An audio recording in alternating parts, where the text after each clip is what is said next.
Hi, friends. Host Eric here, host of Talking with Famous People, and I'm here today with a couple of internet friends.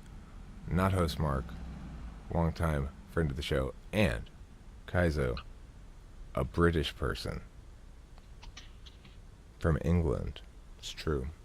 Anyway, we're here today to talk about education. We were having a really interesting conversation about it, and I just thought let's sort of start over and do a video specifically about education.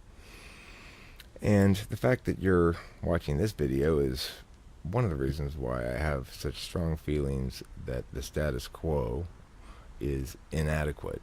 It's not just inadequate, that it's harmful. And I made the claim earlier that the two greatest travesties of our society are drug laws and compulsory education. So I think probably all three of us here have experienced as ENTPs a less than stellar interaction with the schooling system. Are either of you, do either of you think, you know what, school was great? They really handled that well.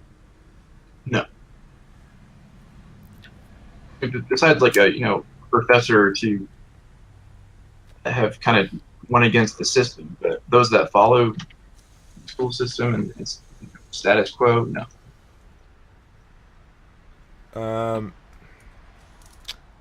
what what aspects of your education did you object to then, and which aspects do you object to now, looking back? Um,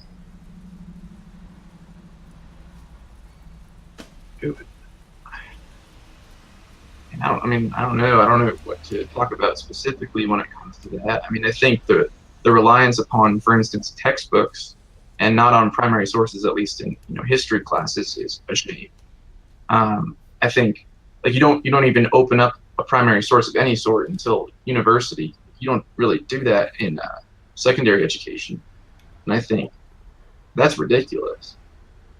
But Okay, so I mean, the, one of the problems I have with education in general is the way that people talk about education reform.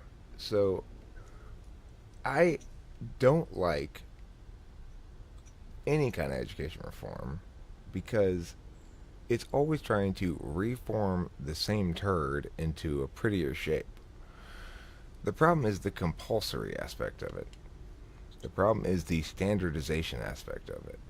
The problem is the systems that you have in place right now to supposedly make it work. Whatever methodologies we have for classroom instruction, we've developed in a prison camp. well, and that's And what grades are, right? Like when you get an A on something, it's just saying your grade A meet because it's from the Industrial Revolution, like terms like that. That's what that is. Saying your grade A meet, your grade B meet, your subpar or whatever. And I think that's ridiculous. That's why I think, it is true that it's teaching you to be a good citizen, be a good worker, and fall in line. And it's behavioral stuff mostly. And then the actual topic of discussion or what you're actually learning about, that's secondary too. Um, well, I mean, I but think regardless, my other point was like, whatever reform there is that's being done at the federal level, well, constitutionally, that's not legal. You can't do that. right, but yeah, there's not a lot of federal education reform going on. It's state stuff. Kaizo, you want to chime in, or shall we? Shall I proceed forward? Well, it's not even just reform. So at the university, for instance, they get money every year, you get a batch of money, and they want to Right. spend it. Let okay, but look, the thing is, I know you're at the university, so that's particular interest to you. But I'm really talking about K through 12 because university is a whole separate sort of set of issues. Sure. Um, and in K through 12, it's the problem is the university is not compulsory, right? K through 12 is, and that shapes the mechanics of how everything plays out in K through 12 education. For example, one of my biggest complaints with it is no human being should be forced to stay someplace where they're being mistreated. I mean, they shouldn't be forced to stay someplace really at all unless they're in prison. In which case, okay, I guess they committed a crime, and so they have to punish. Be they justice demands an equalizing factor, but that's assuming they committed a crime against somebody, of course. Uh, there's no reason to force children to stay there except um, it, it, society has deemed it abusive of parents not to educate their children. But that notion of a parental responsibility to provide the light of knowledge to a child is not any longer a concern because so effective have humans become at communicating with each other that it's almost impossible to move around the world without encountering plenty of different ideas and stuff and you know when left to their own devices, children in Africa in some village with just access to the internet and a computer taught themselves all kinds of crazy shit. Well, sure, but I mean, the parents should be teaching a worldview because the child can't grow up without one. Like it's important that they have a worldview and a certain way of looking upon things that they can access that truth that's out there. Without that, they can't even do that. Okay, but I'm not saying parents shouldn't be involved in the education of their children. I'm saying that the justification for forcing compulsory education was that it basically one of enforcing a parental responsibility to allow their children the opportunity to learn. But that's not that. What I'm saying is that's not a problem anymore. With child labor laws, especially in place, it's not like parents can successfully force their children to work at the factory or something. But even if they did do that, it's like one of the biggest problems with education is it's all pretend. Nobody does anything real in education. If I want to learn, if I want to write, if you want to teach me to write, why are why am I not writing something real? Why am I writing practice things? Why aren't I trying to get something published as a kid? Or why aren't I Oh, starting to why aren't I doing all my writing as a blog or something like that? With actual content that I can own and be useful to me instead of just going in a fucking box and going home to mom, going on the fridge or whatever shit like that. Now, granted, little kids learning the very very basics, that's not going to really work. But um, most people would much rather learn the skills that are useful in life by doing the things that are useful in life rather than by sitting and having fucking multiple years of practice pretend time before you get to do anything real. That's one of the reasons why debate is so vastly superior to any other education paradigm is that it is real because it's a competition sport. And competition sports are real in the sense that it's zero sum for one person. There's one winner, and everybody else is second place or lower. And there's a specific order of ranked finishings, and everyone can see everybody's record. Oh, that team went 2-2 with a bye, or something like that. yeah. I mean, I'd agree with you on that. That most of the stuff is meaningless, and then there's things like due dates and things, and um, one of the troubles that I had going through school. I mean, I think ENTPs forget things or lose things or stuff like that. And then that's the only reason my grades went down for reasons like that, stupid reasons. And then, you know, it's like they don't think you were able to do it. So of course I was able to do that stupid assignment. That thing was easy, pointless, and I don't know, really basic. And it's insulting that they would even think that you weren't able to do that. Yeah, well, I mean, Delilah told me about this teacher she had who assigned all this fucking annotations. signed all these annotations the students were supposed to do to annotate their reading, because otherwise she couldn't trust students to do the reading. Blah blah blah. Okay, well, I mean, where to even begin with this shit? It's like, you want me to read this? Okay, so why am I reading this? What class is this? What am I learning here? This is a some sort of whatever class. I don't remember what class it was. I think it was English. It's English. Okay, so you want me to read this because I don't know how to read, or because what? No, I want you to learn. Well, what do you want me to learn? I want you Yeah, to. I want you to learn to analyze this literature. So you want me to learn to argue about this book? If you want me to learn to argue, you're not teaching me to argue. If you want me to learn to write well, you're not teaching me to write well, because it's never writing well to write this dumb essay about this dumb topic and structure like with 3 paragraphs here and blah blah blah, all that stuff. You, you're not doing anything, frankly. I, you're just you're just saying, well, write for a while about this and argue for a bit. But if I want to write and argue, then I should. Why don't I write and argue about something I actually care about? yeah. I think that's another point is that I think they should direct you and have you, you know, pick your path of what you want to do earlier. They shouldn't have you wait so long to actually go on the path towards whatever career you want.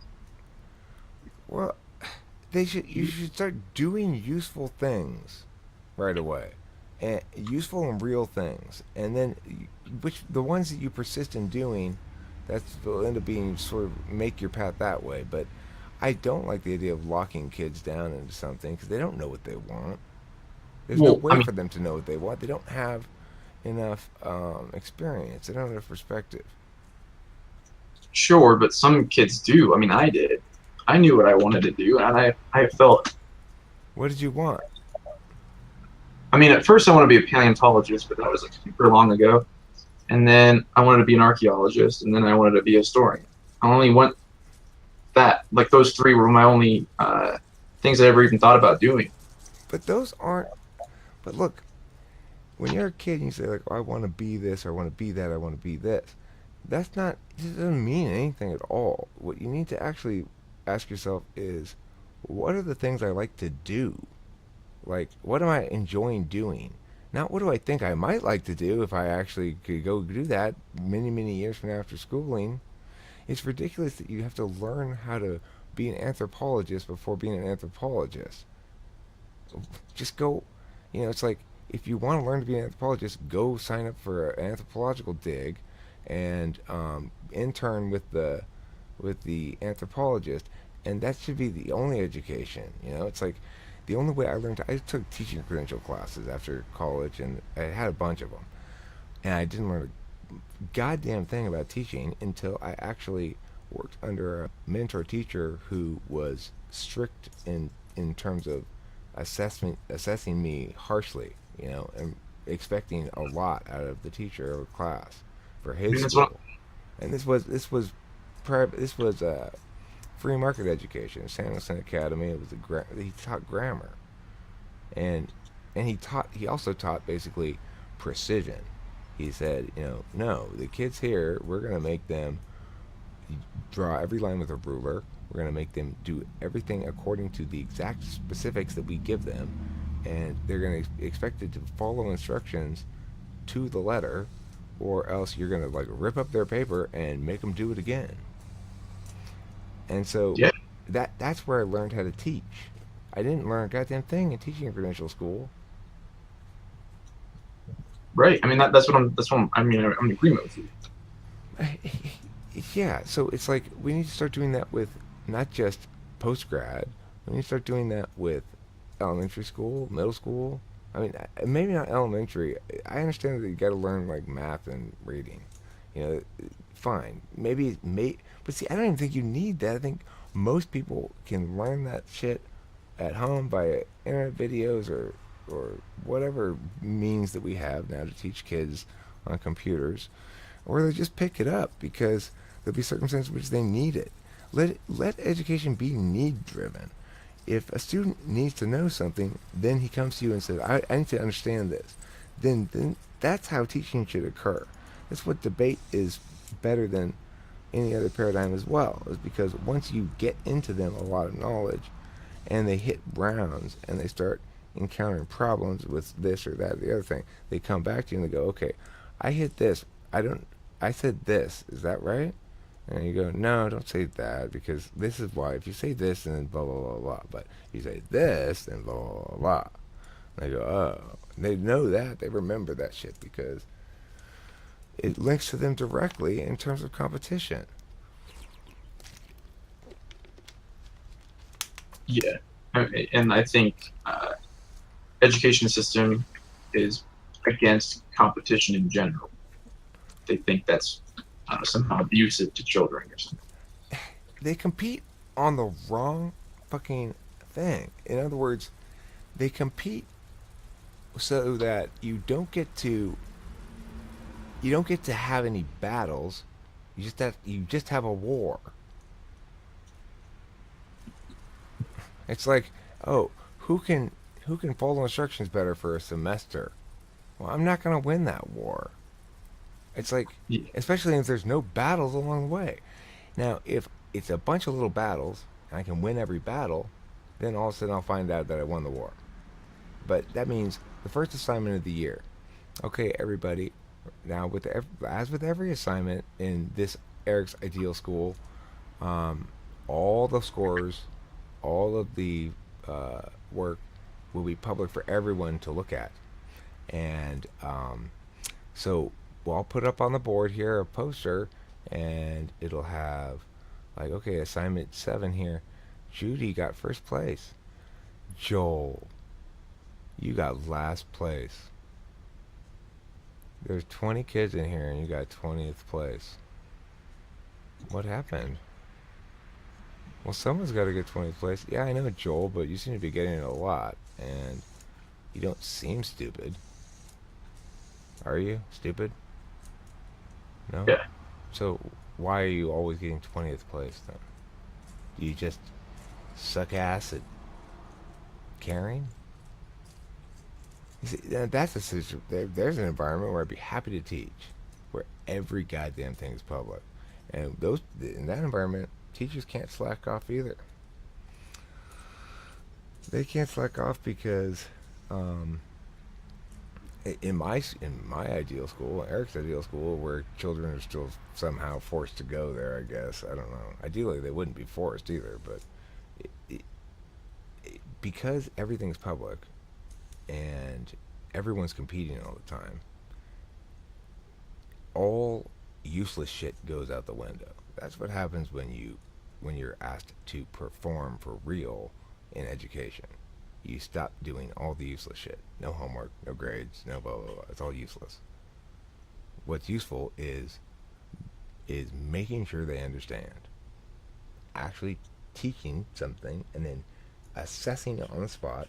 Do you really understand it? If they don't, repeating it until they do, and then making sure they really understand it by saying, well, how would you use it in this context, or this context, or this context, or this context? Okay, now you understand it. But Yeah. how many teachers do that? Um, Zero. yeah. Right. Debate coaches, I do, good debate coaches. There are very few people who really teach well. Mr. Samuelson taught me how to do that too. He teaches well. He uses grammar. He's not a debate coach. He just is a grammar teacher.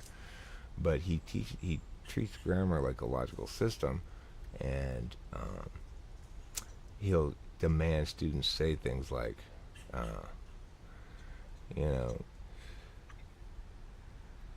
the the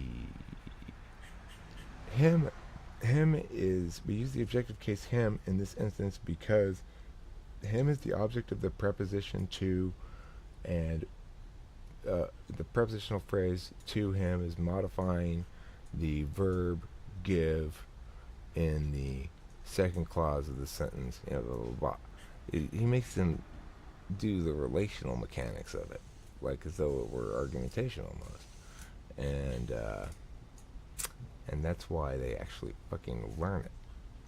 Well, yeah, I would say that children should be learning. If it is mandatory, logic class should be mandatory too, because there's just so much fallaciousness going on in what even the teachers are saying and teaching, and nobody understands that. And then I would say the other thing is you don't learn how to do whatever study you're learning. Like, there's no historiography class, for instance.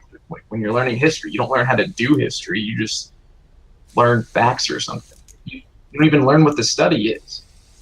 You don't know what you're doing. You don't know what you're doing. You're not going to be learning what it is. I agree with you. I agree. If you want a history class, and if you're saying like, oh, you want to be a historian, then the history class should be like, okay, well, we're doing a project right now where we are researching these source documents from 1822 regarding this riot in this city or something like that. And you can come help us do this project. And this is what we need right now. We need you to basically summarize, like give me like a one sentence nutshell for each of these paragraphs as to what it covers. We'll see if we're going to include it in this thing or not, something like that. That's history class that's meaningful in the sense that history work is meaningful. Like, that's, if it needs to be, somebody has to have ownership of an actual thing. The teaching is a weird thing because the teacher has ownership of running the classroom, whereas coaching is very different because the teacher has ownership of their players' development.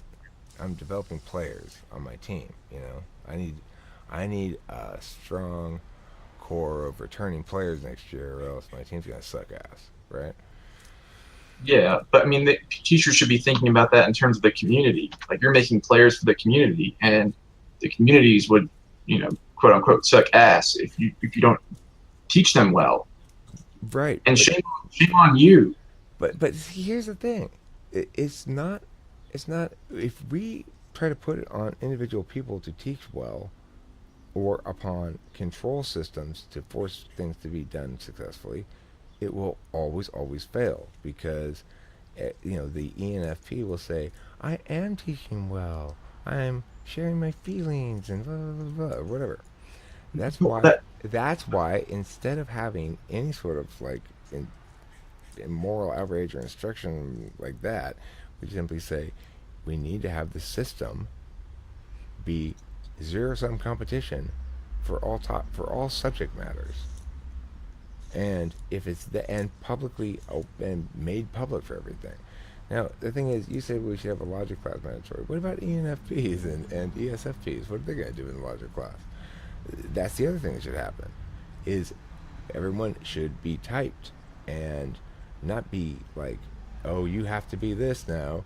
Not like that, but you just go, look, you do have 7-slot TI, so that would tend to say stay out of these things, but not necessarily. Some good debaters come through with their NEFI. You never know. So, but typing them is a good way to at least let people begin to think right off the bat about the fact that their manners of attention and their default manner of attention and their values and stuff are a configuration amongst a set of possible configurations rather than the only reality that everybody knows, which is how everybody tends to default. right, and I agree with that. I think people should use whatever gifts they have, and to better society as a whole. But I don't. It definitely shouldn't be forced. Like if you're an ENFP, this isn't what you said, but definitely shouldn't be forced. If you're an ENFP, like don't do these things, because people aren't like that. Like I think that's taking the typology thing a bit too far. There's no reason why they couldn't develop their TI and have really good TI.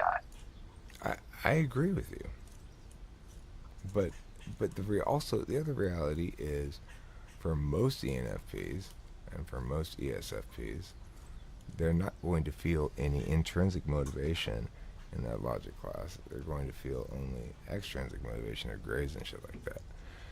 The reality is, if you want to own anything in life, you have to come at it with intrinsic motivation. And so there's no reason for, like, I never felt any sense of accomplishment in school when I did well. I only felt a sense of relief, and I felt a sense of impending doom when I was doing poorly. Well, there's some truth to that, but there's also truth in the fact that there's intrinsic value in things. Like it's not just you, like the value that you put on things. Like there's value in things themselves, and without like a world, like a united worldview, like we don't have one. Our worldview is postmodernism and relativism, and with that sort of worldview, of course the system's going to collapse. I wouldn't expect anything less. Of course, Okay, society's going to be. I but wouldn't Mark, expect anything less than that. Mark, the thing is, school doesn't project that worldview of relativism and whatever. Individual teachers do, to the extent that they adhere to it, and other individual teachers project other worldviews. It's not an absence of worldview or the wrong worldview that's the problem. It's the absence of a system that has integrity in terms of being being reliably being reliable in its ability to um, determine the outcomes it claims to determine, namely a zero sum competition style. Because no matter what happens about how the metric plays out or whatever, somebody will always be first, and somebody will always be last, and somebody will always be second, somebody will be whatever. So, and there won't ever be any ties. It, in that system, it works itself out. Everything works itself out. Bad arguments fail. Bad strategies don't work. Bad teaching methodologies lose. Bad learning methodologies lose. Good ones win. Students who are ill advised to be where they are don't stay long because it's there's no reason to stay there. There's no reason to play a game that you super suck ass at usually, right? So the thing is, if it's not compulsory and it's zero sum and it's the metric's honest and it's no ties, all the other education problems will solve themselves, just like they do in debate. Right, They but all solve themselves. the system might be made up of individuals, but that system is perpetuating that ideology. And No, it's not. There's no the system of education is not perpetuating any ideology, Mark. Individual I, teachers might be. I took an education class, and I used to be an education major. I used to be part of my major. There's history in secondary education. And in those education classes, they were indoctrinating these future teachers. Like all we did were hold hands and sing songs about African American children or gay children and accepting people and Yeah, everybody. okay, they're trying to do that, but look, the And thing is, it doesn't. But look at the younger generation, Eric. there's no lack of discourse, Mark. There is. There certainly is. I mean, on the ground between children and the adults, perhaps. But the thing is, remember, the people who are being educated in the teaching credential programs are experiencing the same exact thing that I experienced, which is they didn't learn a goddamn thing until they start teaching in the classroom with their own class, especially if they got a good mentor teacher. They're not, if they even, that shit doesn't, only brand new teachers try to do any of that shit when they get there. There's ones that were in the student revolution of like the hippies, the hippie kids. And that's when it started, was back then. And now those people are the teachers, like the older teachers, and they're still teaching that, which is why this generation has been learning from those teachers and professors. And they're even more leaning that way than those people than the previous generation was. Mark, listen. I, I'm in a I'm in a place where identity politics arguments were all the rage and were winning fucking debates all over the country for a stretch of a few years there. But here's the good news. Um, it that it doesn't it like I said, if in a competitive environment, it doesn't fly. They lose. They end up And that losing. microcosm of debate, which I believe should be extended to other disciplines, like that sort of teaching I'm style. saying in a competitive environment in general, it will change the nature of the content being taught as well as the because you can't be an effective whatever with a bag full of bullshit. I mean, I agree with you, but what they're doing is they're not allowing for that sort of discourse to happen because it's offensive or something, and they're Who's learning. they? They as in the education people right now, the professors, the teachers are teaching the new batch of future teachers to not allow competition and not allow discourse and not allow these things because it's offensive to people's feelings. Well, some people are trying to do that, and some people aren't. And some people are trying to do the opposite. I'm doing the opposite. I'm advocating the opposite right now. I People mean, like I you, went to Santa Cruz. I was throwing all the politically correct shit. The like in like 1990, 91, 92, I got the worst of the fucking like feminist, gay, blah blah blah blah blah. Blah. But it didn't make me aggressively conservative, but I didn't buy any of it for a second. I'm not conservative. I'm just I just don't like I don't see it as a threat like you do. I see it as silly. It's just silly because it can't stand. It doesn't stand any muster. All it takes is one smart guy in there to humiliate the fucking teacher, and then that's the last time they try to pull that shit. it's really sad. Do you think your teacher's gonna try to pull the shit that she pulled with you again? I don't think Um, so. oh yeah, I think she will. I mean, you underestimate people's desire to avoid shame. Maybe. I mean, I have a pessimistic view when it comes to that stuff. I think, uh, I mean, the relativists won in this country. Uh, No, they haven't. That doesn't even mean anything. Look, first of all, most of the country doesn't even know what relativism is. Second of all, Yeah, how great is that? Score for them. it doesn't look, people are no more relativistic than they ever were. It's just that are they have more nodes. That's the thing. They have a lot more nodes than people used to have. So it's naturally going to be it's going to be a little muddled, but people don't think in that fashion. They don't necessarily go, "Oh, I ascribe this behavior is okay because of this relativistic attitude," or nor do they necessarily are they you saying, well, they're just reflecting the actual attitude that exists independently of them or somehow. No, it doesn't. It exists as an object in your head representative of something you don't like, which may or may not have anything to do with relativism in their own head. You know, it likely it doesn't. It has to do with their own feelings or something. Shows the success of what they're doing. That It, doesn't no, working. no, Mark, it's not. It's not proof of anything. The fact that like 10 people all go to the store and um, and you go like, well, it's because of this, because they offered 5 cent chicken today, but none of those 10 people actually go there for 5 cent chicken at all. You're doing that. You don't except unlike with a chicken, you can't check to see if these people are going for the chicken or not. I'm not just doing that. I'm looking at their behavior, what they're saying. Look at television. Look at media. Look at the schools. Look at the government. Okay, Look at any. so who's doing what though? I mean, I just think the whole society is displaying relativist ideology. I mean, some of the wrongnesses of society are correlate well with relativism, and some of them don't. Some of them correlate with too much absolutism. Like you wouldn't accuse Muslims of, you wouldn't accuse Islam of being an example of relativism run rampant.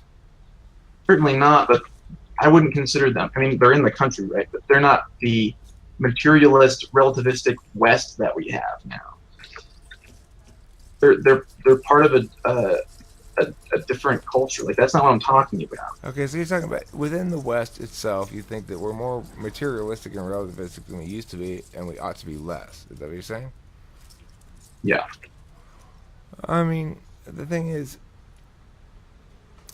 to the again, it takes care of itself. It takes care of itself because, to the extent that a relativistic frame is bad, then it's going to link to a specific bad argument being made. And in which case, that bad argument needs to be crushed. Now, it's true, it's taking me a while to get the message out to everybody. But listen, I the reality is, when everybody hears all the best arguments, they stop making stupid ones, and eventually they start making the best ones because everybody prefers to win their arguments than to lose them. And they find that their attachment to their beliefs is surprisingly tenuous if they're given a way to win the argument. Not if they think they won. Like sometimes they don't even care. They don't care about logic. They think logic's a construct. If you think logic's a construct, then like what?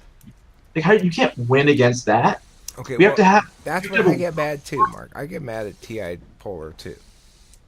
we have to have a consistent worldview that we can all agree upon. We have to have the correct presuppositions that that we can find truth with and can get to the conclusion on. People are using words that you can't even define. Like you're a racist. Well, what does that mean? They don't even know. But like we keep Okay, on using but those Mark, terms. but Mark, here's the thing. This lack of definition is indeed a huge problem in society in general and in education. And we can see it play out in lots of different ways. For example, one of the hugest problems in a classroom education setting is defining why we are doing this, defining what the purpose of this thing is, defining what it is, because, of course, we're not. The natural definition for what something is what you're using it for. So, right now, what is this conversation? Well, this conversation is a YouTube video. Well, why are you doing it, Eric? Well, because I want to have a successful YouTube channel. And I like talking to Mark. I always like talking to Mark. So, that's always good. And it's killing two birds with one stone. Those are my justifications for why I'm doing it. If somebody were to say to me, why are you doing it? I have a clear answer. If somebody asks the teacher, why are we doing this? They have a fucking bullshit answer. So, anyway, that's one way of defining. But the other thing about the defining thing is, like people around here, smart people having good conversations. I came in the other day and they were having a big long argument about rights. And they'd been having it for a while, apparently. And I said, what's a right? And none of them had an answer for me. Right. So that's an example of how people are accustomed to to winning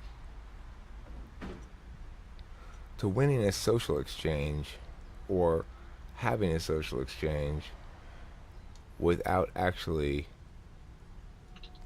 being engaging in dialectic, which is to say non-adversarial parsing of their own ideas to see if they're missing something obvious, like, oh, we haven't defined what a right is. So how Right. could we? Why do we keep arguing about whether it's real or not when we haven't even defined it? Yeah. I So totally. yeah. Okay, well, this video is getting fairly long here. Let's bring it to a close. It kind of got a little bit off of education, but the basic gist of the point, I'm sure, has been made plenty in this video. That Mark and I think I can probably safely speak for Kaizo as well, don't think much about status quo education, and uh, yeah. So don't send your kids to school. Just have them hang out on the internet. Come talk with friends. Tell them to come hang out around here. We're a lot more than they will at school. Thanks for watching. Don't forget to eat plenty of cheese. And thank you, not host Mark, for participating. Thank you.